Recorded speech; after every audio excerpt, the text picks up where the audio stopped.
गीता में अर्जुन को स्वयं भगवान कह रहे हैं कि उस परमेश्वर की शरण में जा, उसके लिए उन संतों के पास जा जो तत्वदर्शी हो।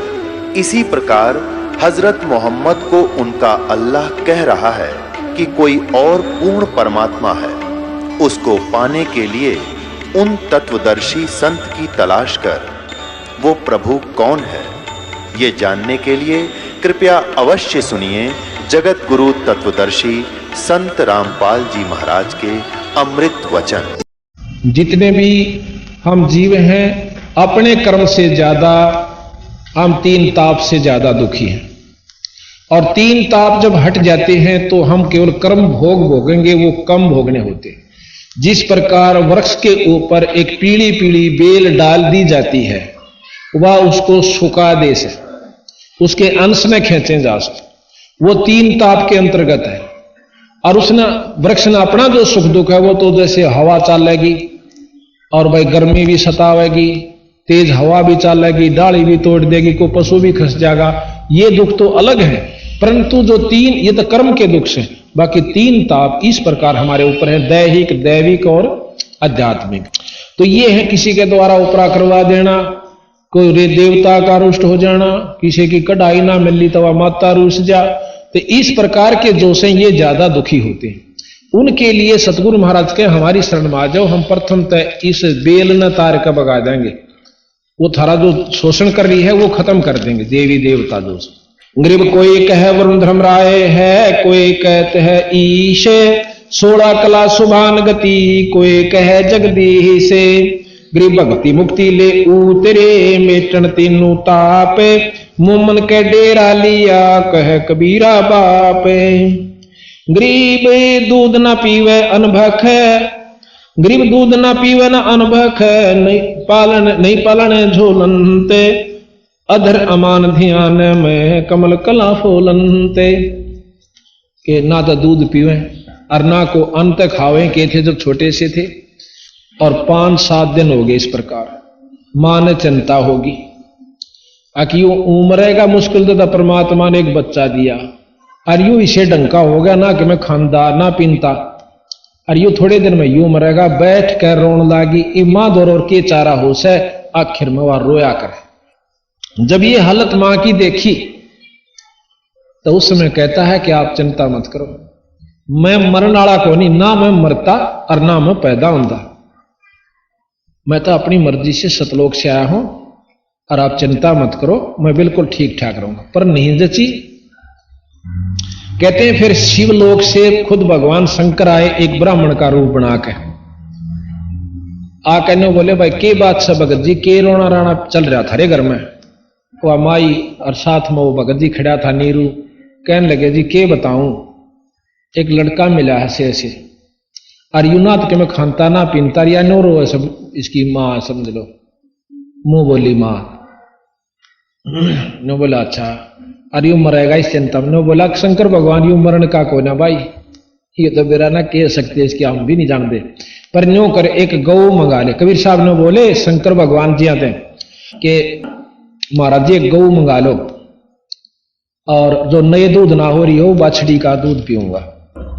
शंकर भगवान ने बोला बजा मोमन नीरू को आगे गौ बाछड़ी लिया, बिना नए दूध हो रही है और दूध छोड़ रही है, वह लिया।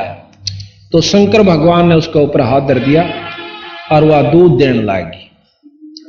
तड़ा अपना बर्तन अड़ाया, बर्तन जब पूरा करमंडल भर लिया ना, जब कबीर साहब के मुंह का ला दिया, चढ़ चढ़ पी गए। और बालक और 2 किलो पक्का दूध पी गए। तो फिर ने बोला कि मोमन चिंता ना करिए आदमी, ये तो बहुत बड़ी शक्ति है, इसके बराबर अनंत कोट, ये तो कोई बहुत बड़ी शक्ति है, तारे कोई पूर्व संस्कार थे जो इसी महान शक्ति आपको उपलब्ध हुई। गरीब दूध न पीवन अनभक, नहीं पालन झूलनते, अदर अमान ध्यान में कमल कला फूलनते। गरीब दुनी कह यू देव है, देव कहते हैं ईश, ईश कह पूर्ण ब्रह्म है, ईश कह पर ब्रह्म है, पूर्ण विश्व 20। अब ऊपर देवता देखा करें, कोई पूर्ण अवतार आ जाए जब, और वह नो कह भाई तब कि मैं विष्णु भगवान का अवतार दिखा है, देवते बतलाओ ऊपर में और वो भगवान श्री विष्णु उड़ा खड़ा ने बोला ना भाई मेरा तो सह नहीं उठता कि मोरा सौदा दिखा है। तेनो कह ईश का है यो पूर्ण पार ब्रह्म है, पूर्ण विश्व बीश, ये तो पार ब्रह्म दिखा है। उन पार ब्रह्म तो इनका ज्ञान था विष्णु भगवान और ये है पूर्ण ब्रह्म क्या होता। फिर क्या हुआ कि फिर वो आते हैं पंडित जी और साथ में मुसलमान भाई उनका नाम धरण खातिर। पहले मुसलमान आते हैं तो आप देखिएगा ये चित्र में एक तरफ तो पंडित जी आए हुए हैं, एक तरफ ये इधर तो ये पंडित जी आए हुए हैं महाराज जी का नाम धरण खातिर है। एक ही चित्र में दो दिखा रखे पार्ट। और इधर ये काजी और मुल्ला आए हुए और उन्होंने अपनी कुरान के अंदर सारा खोल के देखा। वो प्रकरण भी गरीबदास जी बताते हैं। अब जो वाणी गरीबदास जी वो सत्य है। कई भाइयों का है ना पिछले जन्म में तो ये ब्राह्मणी थे, निरुनी माई का ये मुसलमान में पैदा हुए थे। अगर ऐसा होता तो ये दोनों नहीं आंदे, फिर मुसलमान ना आते नाम धरण खातिर। गरीब काजी गए कुरान ले धर लड़के का नाम, अक्सर अक्सर में फोरा धन कबीर बलिजाम। मुसलमान भाई क्या करते हैं, कतीब एक कुरान है जैसे अपने वेद हैं ग्रंथ हैं, इसको एक मंत्र पढ़ के खोलते हैं, जहां से भी खुल जाता है और पहला अक्षर जो इधर आ जाएगा, जो भी अक्षर आ गया उसी से उसका नामांकन करते हैं। जैसे रैप आ गया रफीक अहमद, कैपा आ गया कफीक अहमद, इस प्रकार वो नामांकन करते हैं। तो क्या हुआ, जो ही उन्होंने कुरान खोला, कुरान खोलते ही सारे पेज के ऊपर कबीर कबीर कबीर कबीर कबीर कबीर लिखा हुआ। जो लेख उस कुरान में थे वह नहीं रहे। अब काजिया ने सोची यो अच्छा पंगा हुआ, आगे देखें उलट कर उसमें भी सारी पर कबीर, सारी कुरान देख ली पर सारे कबीर कबीर लिखा हुआ और कोई अक्षर नहीं रहा। अर्थात ये चारों युगा में कबीर साहब अपना एक नाम लेकर आए हैं और वही चलेगा। सतयुग में सतसुकृत नाम से आए थे, त्रेता में मुनिंदर नाम से आए थे, द्वापर में करुणा में नाम से आए थे, अब कलयुग के अंदर ये कबीर नाम से चलेगा। ग्रेब सकल सकल कुरान कबीरे है, हरफ लिखे जो लेख, काशी के काजी कहे भाई गई दीन की टेक, कि इन्होंने तुम्हारे धर्म को भी बिगाड़ दिया, हमारी कुरान को भी खत्म कर दिया, ये नाम कबीर है।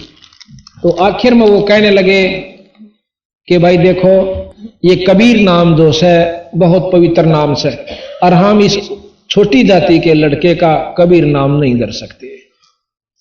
और ये तो कबीर नाम सबसे श्रेष्ठ नाम है सृष्टि का, इसका वेदों में भी आपको प्रमाण देंगे। कबीर नाम जो है ये सबसे श्रेष्ठ परमात्मा का नाम है। वेद भी गवाह देते हैं, गवाही इसकी देते हैं, और कबीर साहब भी अपने प्रमाण में देते हैं, और कुरान और पुराणों में भी सब इस कबीर साहब का वर्णन आपको दिखाएंगे कि कबीर नाम कितना श्रेष्ठ नाम है। गृह शिव उतरे शिव पोरे से अवगत बदन बिनो दे, मैं के कमल खुशी भय लिया ईस को गो दे। जब शिव जी आए, लड़का दूध नहीं पीवा था, तो कहते उस परमात्मा को शंकर भगवान ने गोदी लिया। ग्रीब नजर नजर से मिल गई, किया ईस प्रणाम, धन मोमन धन पूर्णा धन काशी निकाम। जब महाराज की कहते नजर में नजर मिली शंकर भगवान के, तो शंकर भगवान ने बोले वह थारे धन है, ये काशी नगर भी धन है और ये माता पिता भी इसके धन है जिसका ये परमात्मा ने जन्म दिया। वो 5-7 दिन का बच्चा 7 बार शंकर भगवान से बातचीत करता है और माता पिता खड़े खड़े देखे। ग्रीब 7 बार चर्चा करी, बोले बालक बहन, शिव को कर मस्तक धरा ला मोमन एक धैन। ग्रीब अनब्यावर को दूहत है, दूध दिया तत्काल, अनब्यावर बिना ब्याई हुई, पीवे बालक ब्रह्म गति ता शिव भय दयाल। अब आगे प्रमाण देते हैं कि एक बहुत बड़े योगी, अब एक ज्ञान से आप सारा समझ में आओगे, इस पर ऐसा प्रकरण है ये। एक बहुत बड़े योगी हुए हैं, 4 वेदों के ज्ञाता, 6 शास्त्र, 18 पुराण, 11 उपनिषद, इनके कंठस्थ याद और पूर्ण रूप से उनके ऊपर आरूढ़ आश्रित स्वामी रामानंद जी काशी के अंदर बहुत विद्वान पंडित हुए। उनके समान उनके समय में इस पृथ्वी पर कोई संत नहीं था, ऐसा योगी जो बचपन से बाल ब्रह्मचारी और योगा अनुसार योगी सारे शरीर को जीत रखा था। तो अब कबीर साहब का और रामानंद जी का उस योगी के साथ, जिस योग साधना से हम लोग ना 3 घंटे बैठकर भगवान पा लेंगे, उस योगी को बंदी छोड़ने बतावे हैं स्वामी जी यू रास्ता तक कति गलत से तेरा। अब बताओ, जो 99 साल के थे रामानंद जी जब कबीर साहब आए सतलोक से, और जब उनकी चर्चा हुई, जब 5 वर्ष के कबीर साहब थे, 104 वर्ष के रामानंद जी थे। 104 साल के महात्मा और 5 साल के बच्चे थे। पहले तक किस ढंग से बात करें से, और जब नो बेरा पट गया, पता चल गया कि तो परमात्मा है। जब उसने वो खुद योगी हाथ जोड़ ले से, महाराज आपके बराबर शक्ति नहीं। कबीर साहब ने बोले कि स्वामी जी आप नो बताओ कहां जाना चाहते हो इस योग साधना इन वेदों को और शास्त्रों को पढ़कर, रामायण गीता महाभारत को? ने बोला बच्चा स्वर्ग में जाऊंगा। स्वर्ग में क्या करोगे? उड़ा दूध दां की तो नदी चालन से। अच्छा, और कल्प वृक्ष है और कामधेनु है। के होगा भाई? बोला बैठा होगा ना, उड़ा बैठते हैं जैसे वृक्ष के नीचे बैठ गया, इच्छा कर ली वैसी जगह आ गई। और फिर बोला दूध दां की नदी वह, फिर क्या होगा कि वहां भगवान विष्णु के सामने दर्शन हुआ करेंगे और देखा करूंगा। फिर क्या हो जाएगा? भगवान कृष्ण यहाँ कितने 1000 वर्ष रह के चला गया, जब कौन सा मुक्त हो गया उसके दर्शन आते हैं।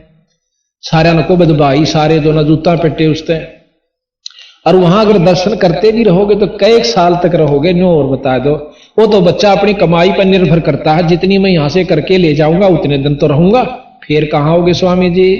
अरे फिर यहाँ आएंगे, कर्म क्षेत्र तो यही है। फिर ने बोला इसी दुर्गति में क्यों पा दे रहे हो, या क्या मुक्ति हुई? अगर जरूरी है कि आप इसी इतने साधक हो जाओगे? नहीं नहीं, ये भी कोई खास, ये तो कर्म अनुसार है। तो महाराज कहने लगे मैं बताऊं ऐसे करो स्वामी जी। नहीं नहीं बच्चा, आपकी बात पर मैं कैसे विश्वास करूं, मैंने तो सारी उम्र खो दी। फिर बंदी छोड़ आगे बताऊं।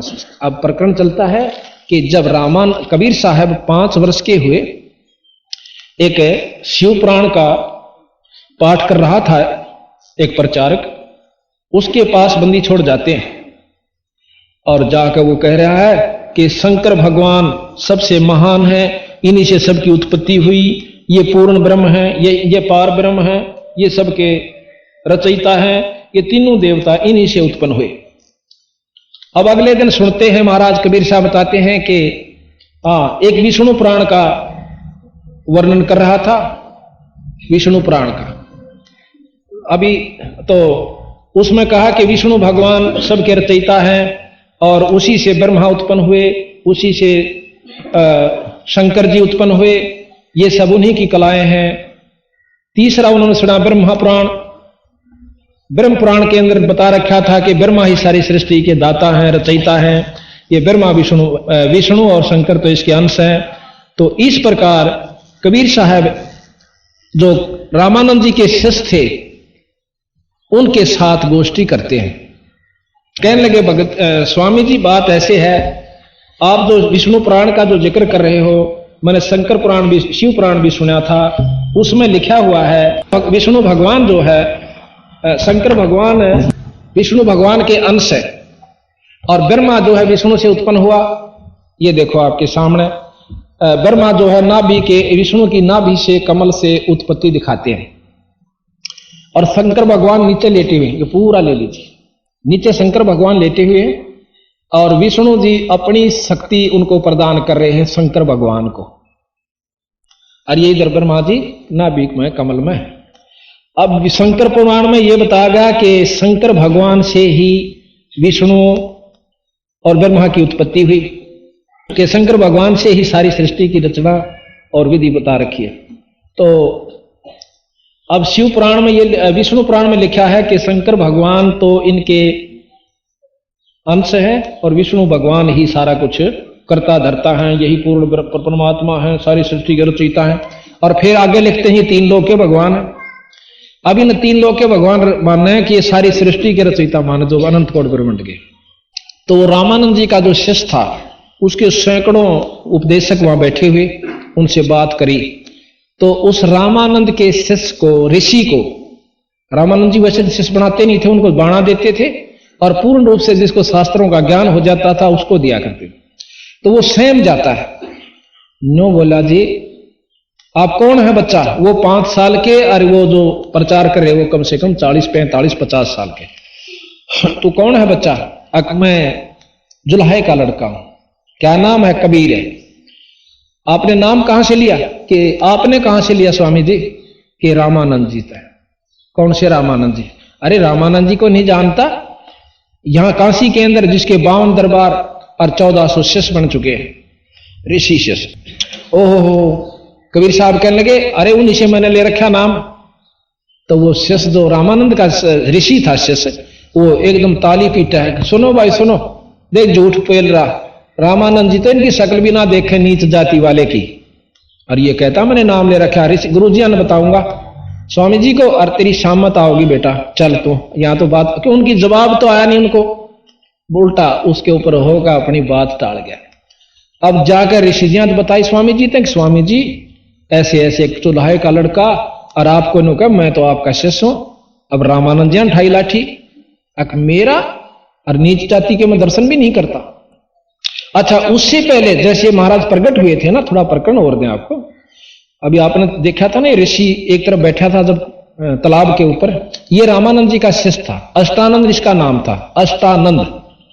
तो अष्टानंद जी ने वो चमत्कार देखा था कि एक आकाश से प्रकाश आया और सारे कमल मतलब उस तालाब के अंदर कमल के फूल जैसे चाहे सुई भी देख ले इतनी रोशनी होगी थी। फिर वो प्रकाश एक कोने में सीमित हो गया था, सिमट गया। उसने आकर अपने गुरु जी ने बताई स्वामी जी रामानंद जी से कि ऐसे ऐसे मैंने चमत्कार देखा महाराज, ये क्या दृश्य था? क्योंकि साधक अपनी उपलब्धि बताते हैं गुरु से कि मैंने यह चीज देखी, ये था। तो ऋषि जी कहने लगे स्वामी रामानंद जी कि ये कोई अवतार आया भाई ऊपर से किसी लोक से, और ये थोड़े से दिनों में काशी में अपने खेल करेगा। उनको तो 3 लोक के अवतारों का ज्ञान था। तो रामानंद जी बड़े अच्छा, अब जो प्रकरण चल रहा है उसी को लेते हैं, ये तो बीच में बताना था, पहले मैं छोड़ गया था। तो जाके उसे जो एक और ऋषि जो प्रवचन कर रहा था, कबीर साहब ने उनको टोक दिया कि आप तो विष्णु पुराण में विष्णु जी को प्रधानता दे रहे हो कि यही पार ब्रह्म है, यही सब कुछ है, और थोड़ी देर पहले कह रहे थे कि 3 लोक का भगवान है। अब कोई नवाब को सारी सृष्टि देश का राजा कहे तो हम कैसे मान लेंगे? नवाब नवाबी होता है। अब कभी तो आप नवाब कहते हो, कभी उसको राजा महाराजा कहते हो, दोनों काम नहीं हुआ करते। या तो 3 लोक के कहो या फिर इनको पूर्ण ब्रह्म शास्त्रों प्रमाणित नहीं है कि ये 3 लोक के हैं, प्रमाणित है, और आप इनको फिर पार ब्रह्म भी सिद्ध करना चाहते हो। तो वो नाराज हो गए थे। तो रामानंद जी आकर बताया कि जी ऐसे ऐसे एक दुल्हे का लड़का आपको अपना शिष्य बताओ है। रामानंद जी ने बोले कल उनको बुला के लाना। तो कबीर साहब ने क्या किया, रामानंद जी 104 साल की उम्र में इतने योगी थे, साधक थे, अपने आप उठ कर नहान जाया करते गंगा के ऊपर। मुंह अंधेरा उठे, कबीर साहब ने एक छोटे से बच्चे का रूप बनाकर और वहां लेट जाते, और पौड़ियों में जहां घाट पर नहान जाया करते थे उसमें लेट जाते। तो रामानंद जी ने देर में दिखे नहीं और खड़ाऊं लागी शर्म में 2-2.5 साल के बच्चे के। फिर वो रोते हैं, चिल्लाते हैं जैसे बच्चा रोया करे। रामानंद जी ने सोची कोई बालक का बच्चे के लागी और गोदी ठा लिया, ठा के गोदी, और महाराज को ने बोला बेटा रो मत ना, छाती का ला लिया, बेटा रो मत, रो मत, रो मत। किस किस कौन है, किसका है? महाराज रुके नहीं, रोए बुरी तरह, सिर पर हाथ फेरा, ने बोला बेटा राम राम का है। और जो सुमरनी अपने हाथ में ले रहे थे वह नो हाथ फेरा ना, जब अंधेरे में उस कबीर साहब के गल में गल गई, और जो फिर उन्हें रोना बंद कर दिया। जब रोना चुप किया, ये तस्वीर है, इसमें महाराज अपने जा रहे हैं स्वामी जी, और कबीर साहब नीचे बच्चे के रूप में लेटे हुए, सिर में ठोकर लगती है। तो उसी समय चिल्लाना शुरू कर देते हैं। रामानंद जी सिर पर हाथ फेर कर कहते हैं कि बेटा रो मत, राम राम का है। वो राम नाम का उपदेश दिया करते थे, बाकी साधना अलग बताते थे। तो इस प्रकार वो महाराज जी नहाने लगे कि बेटा तू यहां बैठ, मैं थोड़ी सी देर में आऊंगा, नहा के तुझे ले चलूंगा, किसी का होगा गांव में शहर में, मुनादी करवा के भिजवा देंगे, चिंता ना करें। बच्चे को वहीं लिटा के नहाने लाग गए। वो स्नान कर रहे हैं, महाराज वहां से अंतर्ध्यान हुए अपने कुटिया पर, अपने कोठड़ी में, घर में, झोपड़ी में आ गए। रामानंद जी ने इधर उधर आवाज दी, बच्चा कहां गया, बेटा कहां गया, पर कहीं नहीं था। उन्हें सोची चला गया, कित ढूंढो अंधेरे में, बालक ने भाई सारा आवाज दे ली, नहीं आंदा तो कित ले जाऊं। उसको भूलकर घर आ जाते। अंत वो ऋषि जिसकी बदनामी करी थी, बेइज्जती करी थी सभा में, वो बेइज्जती मान रहा था पर सच्चाई थी वह। वो कहने लगा, स्वामी जी उसको लाऊं बुला के जुलाहे के लड़के को? अरे हाँ जा जल्दी। कबीर साहब को 2-3 ऋषि गए, अब चाल तेरी अब सामत आवेगी, तो क्या झूठ बोलता था, स्वामी जी से नाम ले रखा है, बदनाम करता हमारे गुरु को, वो तो नीच जाति वालों के दर्शन भी नहीं करता, लाकर खड़ा कर दिया। उससे पहले रामानंद जी न बोले, भाई मैं थोड़ी अपनी दिनचर्या जो रोजाना का होता ना वो साधना करूं, इसको उधर ही रखो। और पर्दा ला लिया कि तुम तो को मैंने नाम इसको उपदेश दे रखा, मैं इसके दर्शन भी नहीं करता। नो, पर्दा ला के और चारों तरफ से अंदर कोठरी में एक तरफ बैठ जाता है। और साधना क्या करते थे रामानंद जी? आंखें बंद करके और अंदर एक काल्पनिक चित्र बनाते थे, विष्णु भगवान का, ठाकुर जी का। उनके कपड़े उतार के गंगा जल से स्नान करवाते, एक लंगोटी छोड़ देते थे, और फिर सारे कपड़े बदलते और उनका मुकुट धर देते। ये कर्म कांड के अंदर आता है। ये आदर भाव से करते हैं वो लोग। मुकुट धर दिया यानी संपन्न हो जाती है, मुकुट धरने पाछा पूजा संपन्न हो जाती है।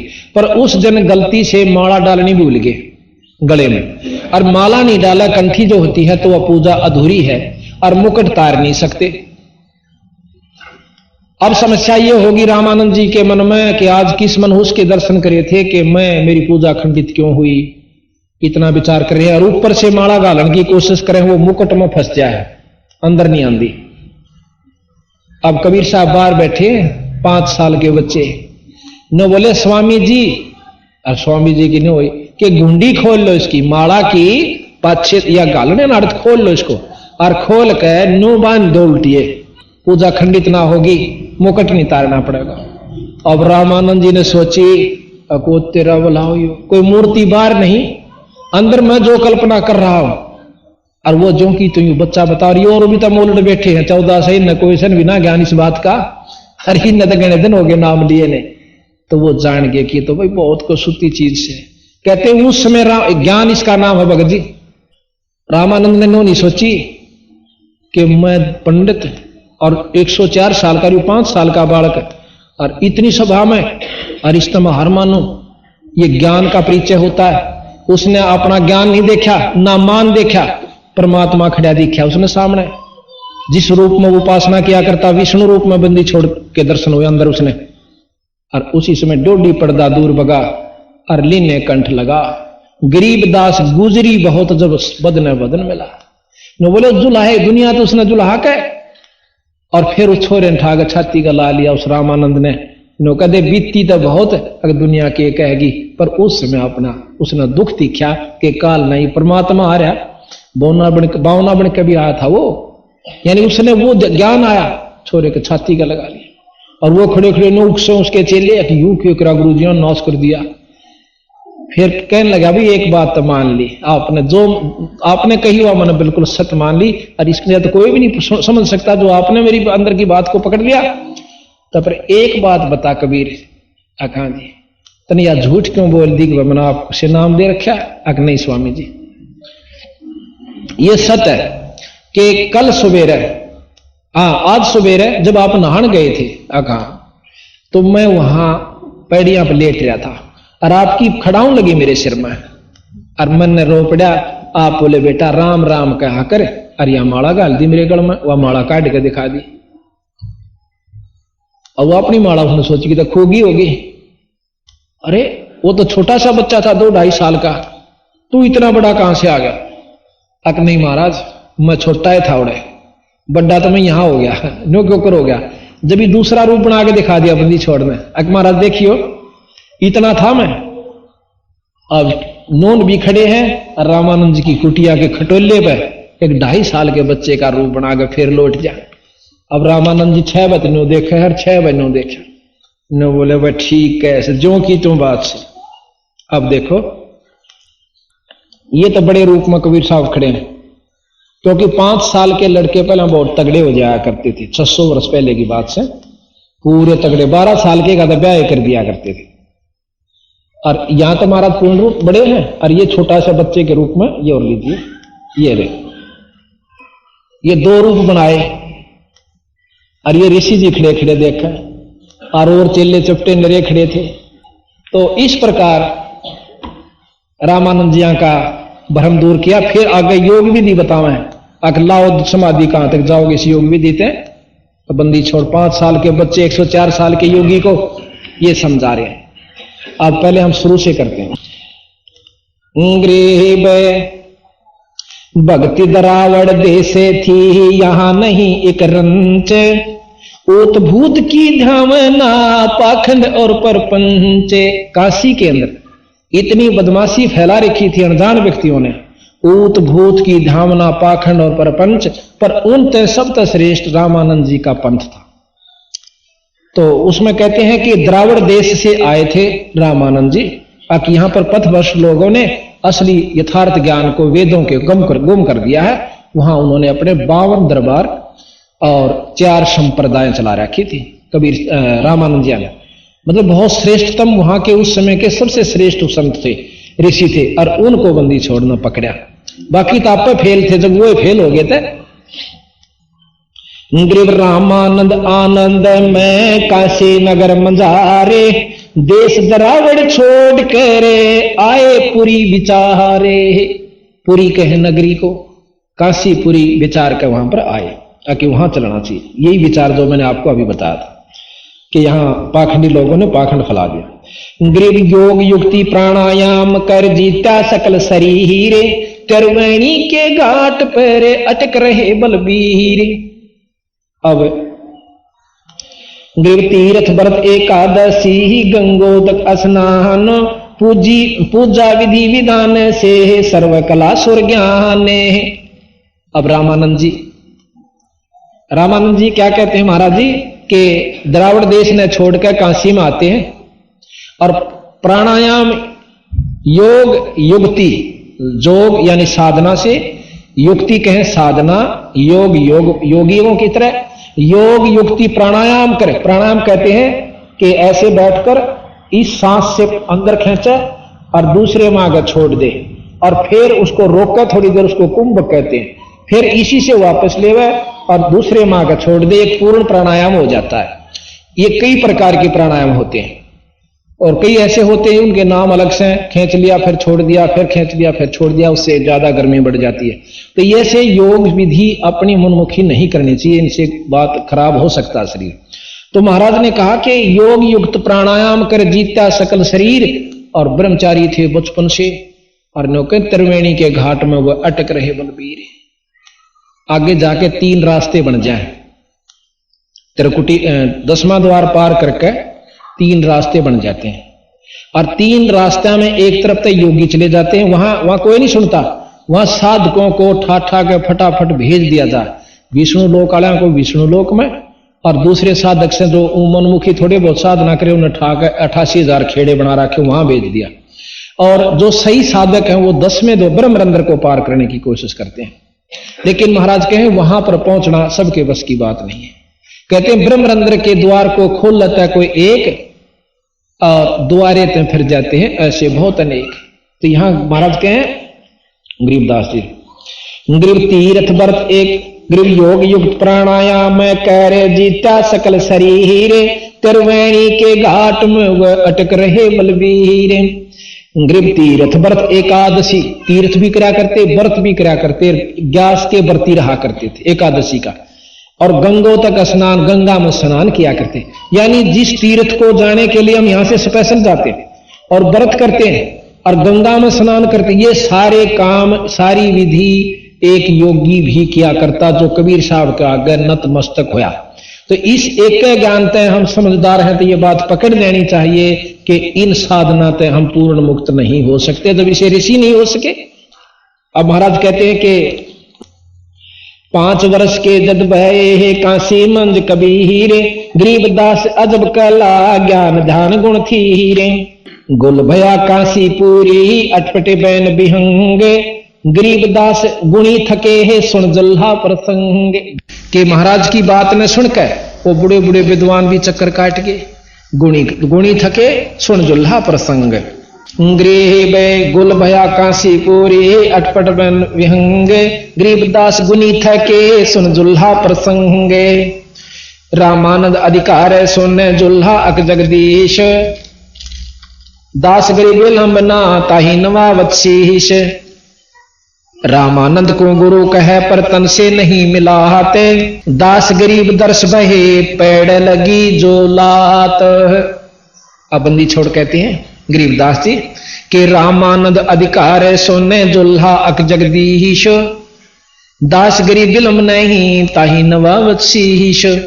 कि रामानंद ये चक्कर सुना कि भाई ये भगवान सैक कोई जुल्हे का लड़का है और उसी को नमस्कार करते हैं कबीर साहब रामानंद जियों को अपने गुरु रूप में। गरीब रामानंद को गुरु कहे तन से नहीं मिलात। गरीब दास दर्श बहे भाई पेड़े लगी जो लात। पेड़े पे लोटे लोटे के सिर में लात लगी। तो जब उन्होंने उपदेश लिया कहते हैं पंथ चलत ठोकर लगे हे राम नाम कह दीन। दास गरीब कसर नहीं सीख ले ही परवीन। आडा पर्दा लाए कह रे रामानंद गोजंते।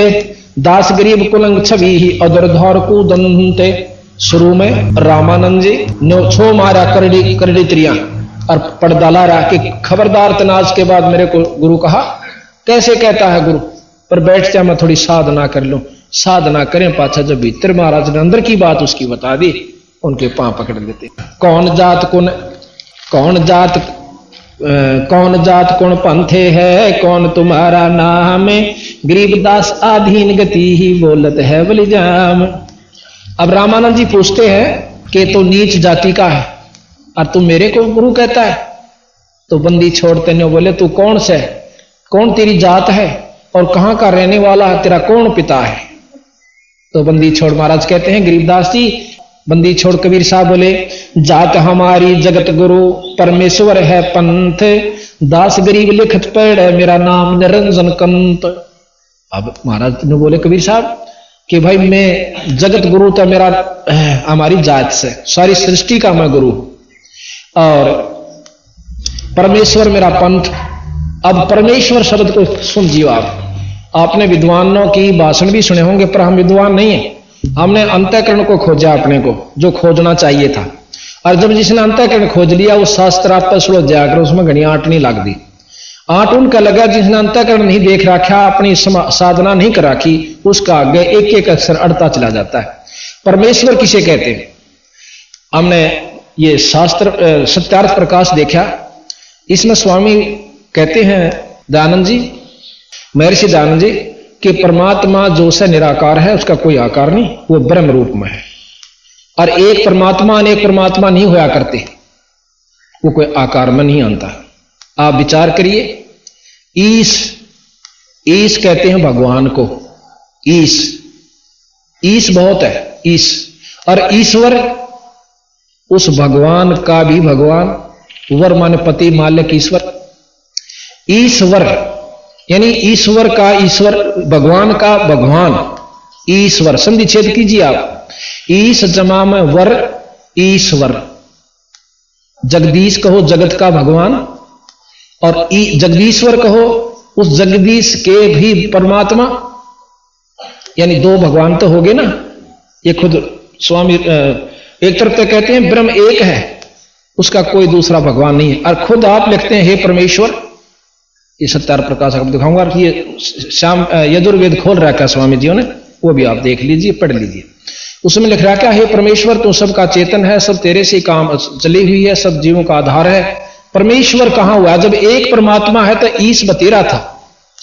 ईश जमा में वर ईश्वर फिर जमा में परमेश्वर यानी परम उससे भी श्रेष्ठ ईश्वर से भी श्रेष्ठ। तीन परमात्मा तो एक अक्षर में सिद्ध हो जाते हैं परमेश्वर में और फिर न्यू कहें कि ब्रह्म तो एक ही है। ये गरीबदास जी महाराज के वो सत्य है कबीर साहब जो कहते हैं ईश है ब्रह्म ईश्वर है पार ब्रह्म और परमेश्वर है पूर्ण ब्रह्म। अब ब्रह्म तक का ज्ञान वेद दे और ब्रह्म तक का ज्ञान तीन लोग के शास्त्र सभी देते हैं। उपनिषद ले लो 6 शास्त्र लो अब महाराज कहते हैं फिर परमेश्वर कहां से हो गया? तो इस प्रकार हमने सुना था, स्टोरी कहानियां सुन ली और उस पर आश्रित हो गए, हाँ भगवान कोई शक्ति हो से। तो एक ही ऋषि के, एक ही संत की अपनी, हमने किसी से को क्रिटिसाइज नहीं करना, ना हमारे बंदी छोड़ने किया और ना हम तो कर ही नहीं सकते किसी। उस ज्ञान के पुर्जे पड़े हैं, जैसे एक इंजन खुला हुआ है और पुर्जे रखे हैं। अब कोई तो एक पिस्टन का ऐसे कोई उसमें नु का ज्ञान तो है सारा, पर जोड़ेंगे कितने? जब तक ये सारे ज्ञान को जोड़ नहीं लाएंगे इतना वो काम नहीं बने। तो इन्होंने इस ग्रंथ साहब में इन खुले खाले प्रजा ने सारे का जोड़ रखा कि यू प्रजा यहां फिटो से। अब कोई तेन को पहिए ना, यू सटेरन से इसी आकृति हो से, इस आकार हो से, घूमे से।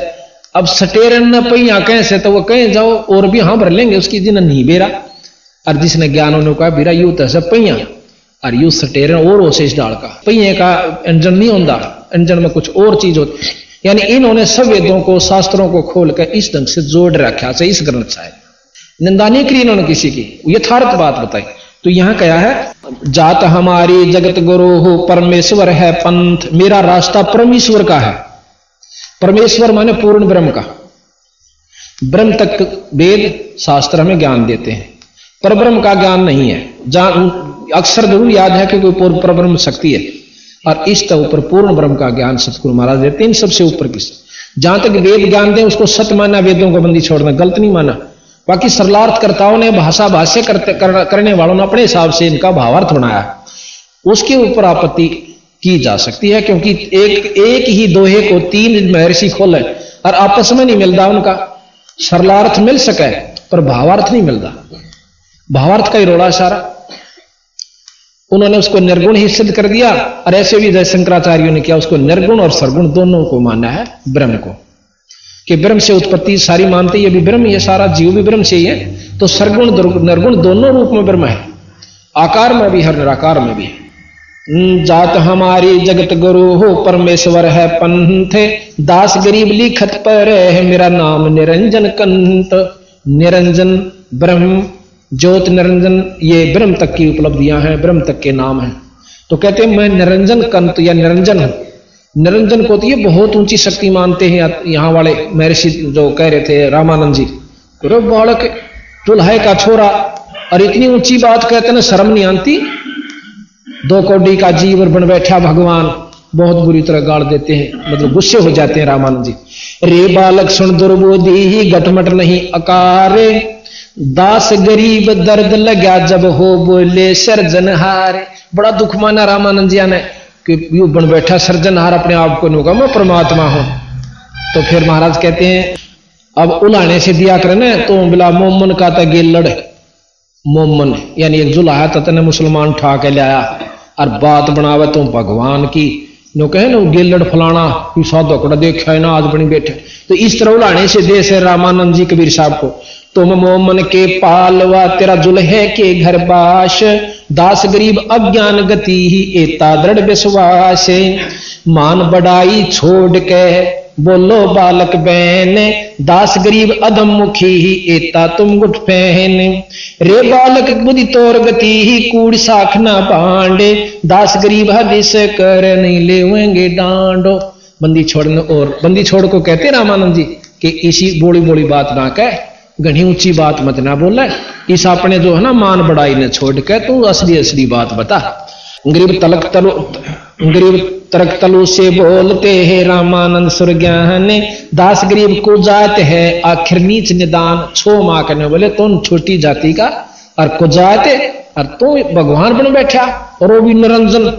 अब कबीर साहब के बोले बड़े अधीन से, मैं के बदन खुला से कह रे सुन स्वामी परवीन, दास गरीब मनी मरे मैं आजज अधीन। मैं अवगत गत से परे और 4 वेद से दूरे, दास गरीब 10 दशा में सकल सिंध भरपूरे।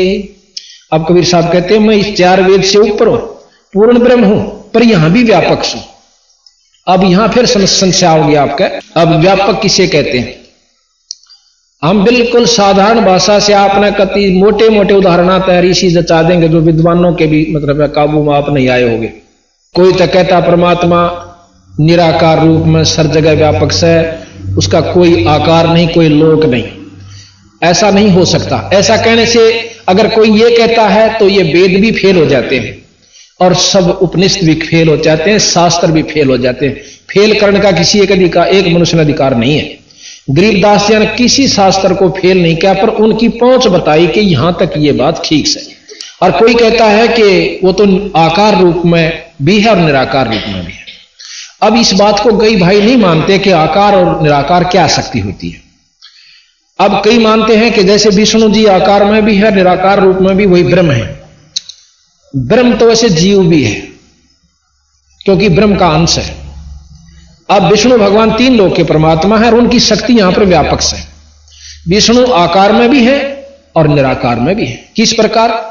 जैसे जिले के अंदर डिप्टी कमिश्नर जी की जो शक्ति है और एसपी की सारे जिले में व्यापक होती है, वो वहां पर है नहीं सब जगह, पर उसकी सत्ता सब जगह है।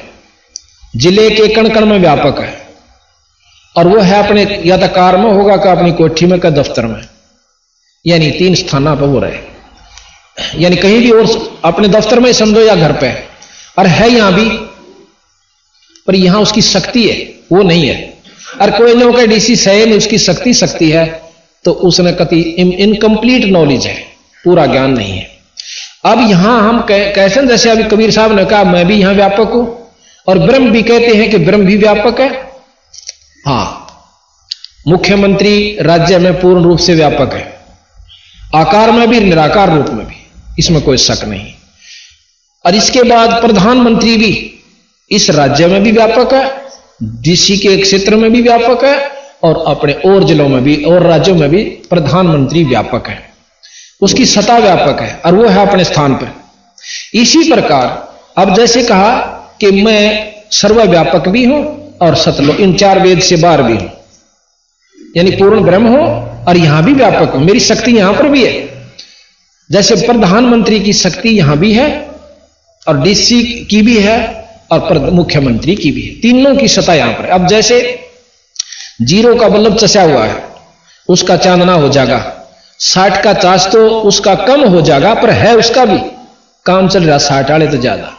फिर मरकरी बल्ब ला दो तो वो 60 वाला भी कम हो जाएगा, वो ज्यादा चांदना, हर तीनों का प्रकाश व्यापक है।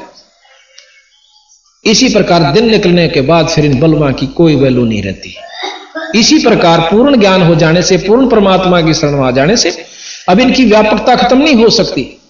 तीनों अपने स्थान पर, जैसे ब्रह्म अपने 21 ब्रह्मांड तक व्यापक है, पार ब्रह्म जोश है, ये कई ब्रह्मांडा के ऐसे अंड बने हुए हैं, उन अंडों को मैं सारा व्यापक है, और पूर्ण ब्रह्म उन अनंत करोड़ अंड और ब्रह्मांड के ऊपर उनकी प्रभुता साथ में इनमें भी है। ये थोड़ा व्यापकता का हम आपको वर्णन करना चाहेंगे। साथ ही साथ जब तक ये जानकारी नहीं होगी तो मन में कचोटी सी बनी रहेगी, ये क्या कहा, यहां कुछ कहा, वहां कुछ कहा, ऐसा कुछ नहीं होगा। अगर कोई किसी के मन में संख्या रह जाए तो बाद में सत्संग के बाद आप आध पौन घंटा हमारे से लगा सकते हो, पर प्रेम से। गरीब मैं अवगत गत से परे, चार वेद से दूरे, दास गरीब दसों जैसा, सकल लोक भरपूरे। सकल लोक, ये तीन लोक से भी बाहर लोक से, हम तीन लोक को भी मानते हैं और अनंत लोक भी, सभी शास्त्र प्रमाण दें। इन लोकों में अनंत लोक में भी भरपूर सो। जैसे जिले तो 12 जिले में, राज्य में तो 12-13 जिले होते हैं, और प्रधानमंत्री के अंदर तो मेरे ख्याल में सैकड़ों से भी ऊपर जिले हो जाते हैं। तो ये लोक समझ लो। गरीब सकल संद भरपूर हूं, खालिक हमरा नाम, गरीब दास अजात हूं, तू कह जो तू कहा बोले जा। अब कहते हैं कबीर साहब के महाराज जी, मैं तो बहुत मतलब सकल संद भरपूर हूं और खालिक मेरा नाम, खालिक कहे हैं मालिक को, परमात्मा को, खलक है सृष्टि और खालिक सृष्टि का मालिक। तो मैं खालिक हूं, सारी सृष्टि का भगवान सो, पर आपने जो कहा वो बलिहारी हूं, पर मैं अजात हूं, मेरा जात कोई नहीं। आपने मुझे जुल्हा कहा, कुजात कहा, नीच जाति का कहा, मैं वैसे तो आपकी मर्जी, क्योंकि आप मेरे गुरु हो, कुछ भी कह सकते हो, पर मैं अजाति हूं, मेरी कोई जात नहीं। और अर्थे जो कहा मैं बलिजान, मैं आपके ऊपर बलिहारी हूं, कुछ भी कहो, क्योंकि शेष होने के बाद एक ही बात से हमने 6 ज्ञान लेने पड़ते हैं। अब शेष हो जाने के बाद गुरु कुछ भी कहे अपने मन में विक्षेप नहीं आने दे, वो दास होता है। जब हम दास हो जाए, जब हमें ज्ञान प्राप्ति हो। अब दास का एक प्रकरण बताया, कहते हैं एक बार एक राजा इब्राहिम सुल्तान अधम जो कबीर साहब का शिष्य हुआ था, वो राजा था, बहुत ऐश्वर्य का साधन था। उससे एक दिन पूछा किसी भक्त ने, जब वो राज छोड़ चुका संत हो चुका था, कि महाराज जी दास की परिभाषा क्या है? तो उसकी आंखों में पानी आ जाता है इब्राहिम सुल्तान अधम का। अक्की बात कि मैं जब राजा था, मैंने एक दास मोल लिया था, पहले मोल लेते थे इनको, तो मैंने उस दास से पूछा, वो भयभीत सा हुआ खड़ा कि आपका क्या नाम है? वो कहने लगा, महाराज दास का कोई नाम नहीं होता, मुझे किसी नाम से पुकार लो वही नाम है।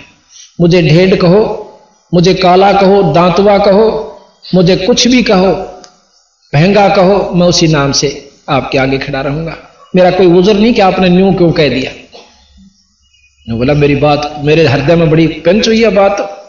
फिर कहने लगा आप क्या खाते हो?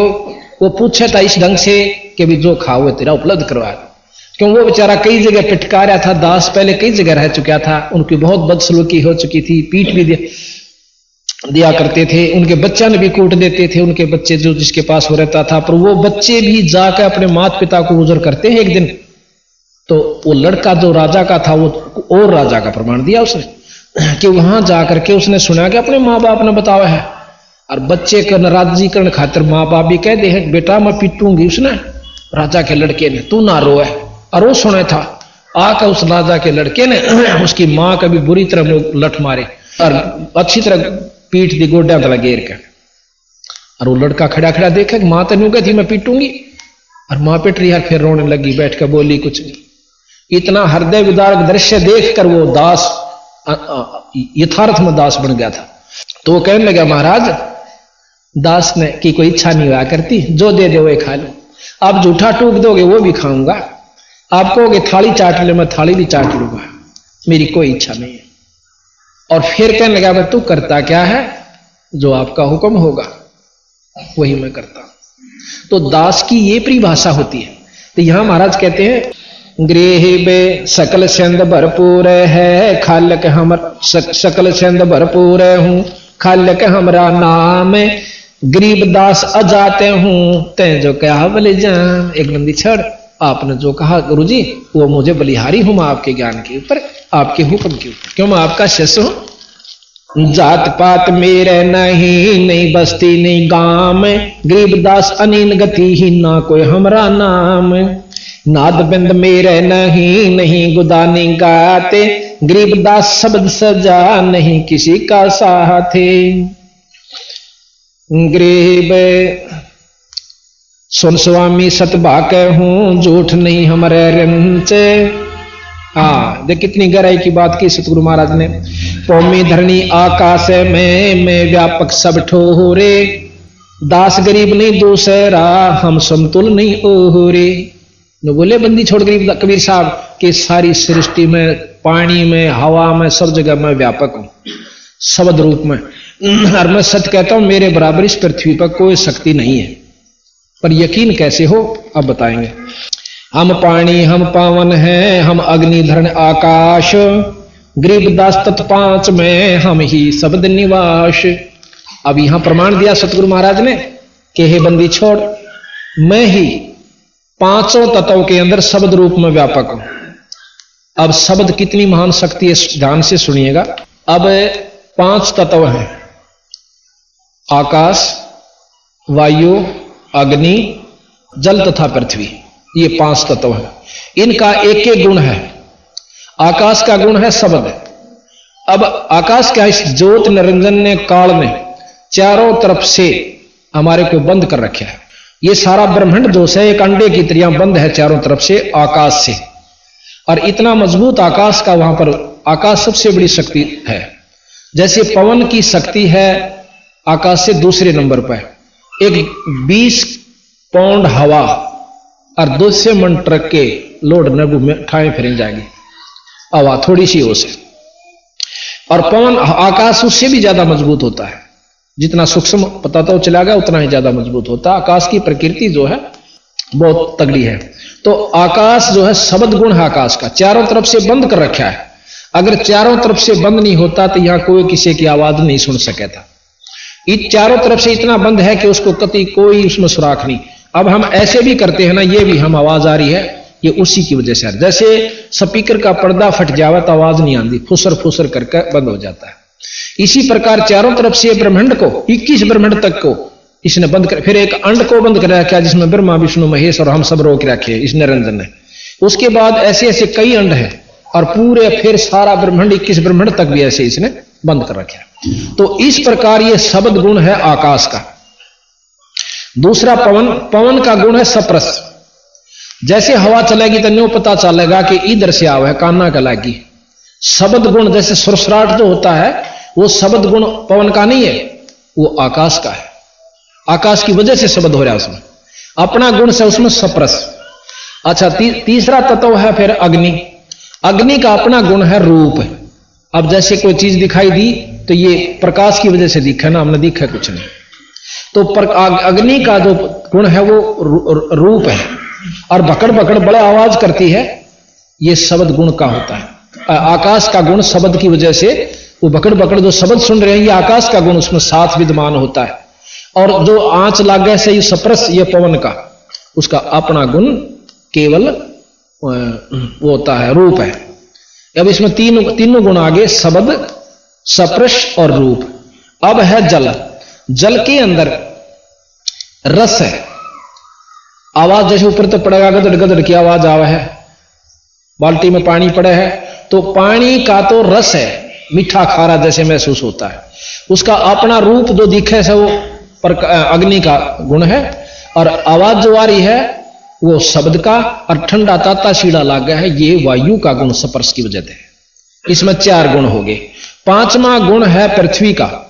पृथ्वी का गुण रस नहीं है, गंध है। जैसे डले पर पानी गिरोगे उसमें तो महक आया करे। पृथ्वी में जितनी भी फूलों में गंध या किसी चीज में भी है वो पृथ्वी से बनी है। तो पृथ्वी का अपना गुण गंध है, महक है। और उसकी जो जैसे रूप है ये अग्नि का, और जो इसको चाट के देखोगे इसमें रस भी होता है, स्वाद बहुत लग गया, ये जल का इसमें मिलावट से। पृथ्वी का तो हो गया अपना गंध, और रस हो गया जल का, उसमें स्वाद आवश्य। और रूप से अग्नि से, और उसमें जैसे ऊपर तक पड़े गदा का उठा डड़ा पड़ा भाई, ये शब्द का। और डड़ा लाग जा किते तो सप्रस, ये वायु का गुण है। तो इस प्रकार इन 5 में शब्द सब में है, आकाश का गुण सब में है, और आकाश में जो गुण है वो पूर्ण ब्रह्म से है। तो महाराज कहते हैं कि जिस प्रकार इन 5 तत्वों में शब्द व्यापक है, शब्द बिना ये काम नहीं कर सकते, कामयाब नहीं है, इसी प्रकार इस 5 तत्वों में जिस प्रकार शब्द है, इस प्रकार मैं सर्व सृष्टि में व्यापक हूं। ये गरीबदास महाराज कह रहे हैं कबीर साहब के बारे में। इतनी इक्वेशन, इतनी गहराई बंदी छोड़ गरीबदास जी महाराज जो कि अनपढ़ कहा कहते हैं लोग उनको, और हम उनको ब्रह्मात्मा मानते, पूर्ण ब्रह्म। गरीब हम पानी हम पावन हैं, हम ही अग्न धरणी आकाश, दास गरीब तत्व 5 में हम ही शब्द निवास। सुन स्वामी सतभाख हूं झूठ न हमारा रंच, गरीब दास हम रूप बेने और सकल पर पंच। आवत जात न दिखे हूं रहता सकल समीप, गरीब दास जल तरंग हूं हम ही सायर सी पे। गरीब 4 युग में हम पोकारे कोक कहा हम हेल रे, हीरे माणिक मोती बरसे यो जग चुगता डेल रे। गरीबदास जी महाराज कहते हैं कि हम 4 युगों में आकर बताया कि भाई हम जो रास्ता बताओ यो ठीक से पूर्ण ब्रह्म की उपासना से आपको सर्व लाभ मिलेंगे। अच्छा, फिर अगर आपको विश्वास नहीं होता तो आप हम कहें इस तरह करके देखो, 5-6 महीने आपको जो लाभ आज तक किसी भी उपासना तक ना होया हो और वो आपने हो जा, क्योंकि भगवान ना हम इसे शरीफ तसान है केवल मुक्ति खातिर पूजा सा, वो तो लाखा में कादा पाओगा केवल मुक्ति के उद्देश्य से भगवान भजनिया। आपके घर में जो दुख हो या शरीर में हो और कोई तकलीफ हो, किसी प्रकार का भी आप एक उद्देश्य लेकर आ जाओ और हमने नाम बताइए, आप हम नाम देंगे आपको, उसका नाम का जाप करियो और फिर हम विधि बतावांगे, उस प्रकार आप करके देखियो। आपने वो मान हो जाओ, ना होने की चीज हो जाता आप मान लियोगे भगवान से, और ना तो मत मानना। यही बीमारी सतगुरु महाराज ने बताई कि मैं जब से आया, जब मेरे साथ यही लगी हुई है। हम यथार्थ बात कहें, लोग उसको गलत समझते, और जो इनको बनाने लाग जाए उनकी सारे सच्ची मान ली। झाड़े लानियां आ जा, दुनिया इकट्ठी हो जाओ। और सत्संग में आप देख लो कितने काय हैं। तो ये शुरू से सृष्टि का प्रभाव ऐसा है मन का कि उल्टी जगह जाकर अजी आकर। अब स्वामी जी से महाराज पूछने लगे कि महाराज, क्योंकि जब महाराज जी ने दर्शन दिया ना कि डोढ़ी पर्दा दूर लगा, लीना कंठ लगाए, गरीबदास गुजरी बहुत जब बदने बदन समा मिलाए। जो महाराज ने देखा कि भाई इस प्रकार उन्हें बता दी अंदर की बात, फिर उसको छाती से लगा लिया। तो अब रामानंद जी कहते हैं ये तो शिक्षा तुम दी दीक्षा, कि ये तो शिक्षा दीक्षा जो आपने मुझे मार्गदर्शन किया या तो मैंने मान ली, पर गरीब ये तो दीक्षा तुम दी मान ली मन मोहरे, गरीबदास कोमल पोर से हमरा वदन कठोरे। जब छाती का लाया तो ने बोले आपका शरीर तो फूल की तरियां है और मैं तो वज्र के सा शरीर है। कुछ यहां से भी विश्वास हुआ। फिर कहते हैं कबीर साहब ने कहा, ए स्वामी तुम स्वर्ग की ही छोड़ो आसारी ही ते, गरीबदास तुम कारण उतरे शब्द अति ही ते। ए स्वामी तेरी खातिर आया मैं सतलोक ते, और आप इस स्वर्ग की आस न छोड़ दो, स्वर्ग में कुछ नहीं है। अरे ना बच्चा, अब क्या कहते हैं, सुन बच्चा मैं स्वर्ग की कैसे छोड़ूं रीते, गरीबदास गुदरी लगी जन्म जात है बीते, चार मुक्ति बैकुंठ में जिनकी मोर चाहा, गरीबदास घर अगम की ही कैसे पाऊं था। स्वर्ग के अंदर चार मुक्ति, चौथी मुक्ति मुझे उपलब्ध होगी और उसको मैं पाऊंगा। गरीबदास एम रूप जहां धरनी है, रतन जड़े बो सोबे, गरीबदास बैकुंठ को हो तन मन मेरा लोबे।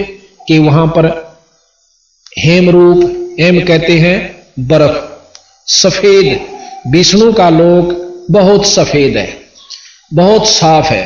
हेम रूप जहां धरनी है उस लोक की धरती सफेद है। एम रूप जहां धरनी है रतन जड़े बहुसो होबे, गरीबदास बैकुंठ को हो तन मन मेरा लोबे। रामानंद जी ने कहा उसकी आकर्षण को देख के और मैं इस प्रकार उस स्वर्ग को पाना चाहता हूं। रामानंद जी कहते गरीब शंख चक्र गदा पदम मोहन मदन मुरारे, गरीबदास मुरली बजय स्वर्गलोक दरबारे। शंख चक्र और पदम और शंख गदा ये चार उस विष्णु भगवान के हाथों में ऐसे शोभा दे रहे हैं, मैं उस दर्शन करना चाहता हूं। शंख चक्र गदा पद्म है मोहन मदन मुरारे, गरीबदास मुरली बजय उस स्वर्गलोक दरबारे। दूधों की नदियां बगे श्वेत वृक्ष शोभान, गरीबदास मंदल मुक्ति ही स्वर्गापुर स्थान। रतन जड़ाऊ मुन्स है गण गंधर्व सब देव, गरीबदास उस धाम की कैसे छोड़ूं सेव। अब क्या प्रमाण दिया कि वहां के जो मनुष्य जो देवता हैं उनके रतन जड़े हुए हैं सारे शरीर पर के, और इतना सुंदर शरीर हो जाता जैसे मैं यहां से जाऊंगा तो मेरे को वहां ऐसा शरीर मिलेगा नूर का, और उसका रतन जड़े होंगे, ठाठ से रहूंगा। तो महाराज बोले कितने दिन रहोगे? अकिए बच्चा अपनी कमाई के ऊपर है। फिर महाराज ने बोले इसे भी गंत पीछा छुटवा दूं थारा, ना जन्मो और ना मरो, ना स्वर्ग की हो सकता और ना नरक भोगना, सतलोक में ले चलूंगा आपने। ने बोला कि बच्चा उस अगम की बात मुझे ज्ञान नहीं, विद्वान था फिर भी इस बात को मान गया कि भी आगे का मन नहीं मेरा, मैं तो यहीं तक जानू। वहां कह नदियां की दूधों की नदियां बगे और श्वेत वृक्ष शोभान, गरीबदास मंदल मुक्ति स्वर्गपुर स्थान। दूधा की नदी चले से उड़े। तो यहां कहा सुन स्वामी निज मूल गति ही स्वर्गलोक बैकुंठ है, या से परे ना ओहरे। रामानंद जी ने बोले स्वर्ग तो ऊपर कोई चीज नहीं है, स्वर्गलोक बैकुंठ है, या से परे ना ओहरे। गरीबदास 60 शास्त्र और 4 वेद की दौड़। बंदी छोड़ कहते हैं कि 4 वेद 6 शास्त्र ये सब उस स्वर्ग तक की प्राप्ति के ही साधन हमें बताते।